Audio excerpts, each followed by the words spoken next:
नमस्कार, म सम्मान श्रेष्ठ ओलम्पिक हाई स्कुलको कक्षा 7 मा अध्ययनरत छात्र हुँ। आज 2081 सालको भाद्र गाई जात्रालाई नेवारीमा सापारु पनि भनिन्छ।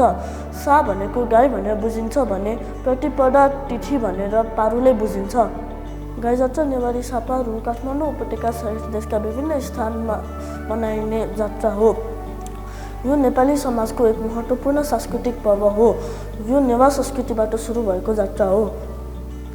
नेपाली समाजमा गाई जात्रा व्यङ्ग्य गर्ने अवसरको रूपमा समेत परिचित छ। यस पर्वमा नेवारी समुदायमा पितृगणको सम्झनामा गाईको रूप धारण गरी टोल घुम्ने गर्दछन्।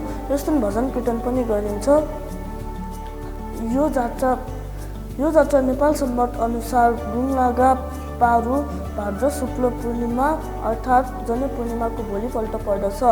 वर्ष दिनभित्र मरेका मान्छेको दिवंगत आफन्तको सम्झनामा मनाइने धार्मिक, सांस्कृतिक तथा ऐतिहासिक महत्त्व बोकेको यो पर्व नेवारी समुदायमा रहेका विभिन्न ठाउँमा मनाइने गर्दछन्।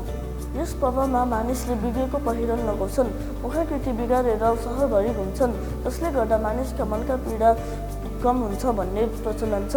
यसरी नै राजा प्रताप मल्लकी पत्नीको पुत्र वियोगको पीडा कम गरिएको पाइन्छ।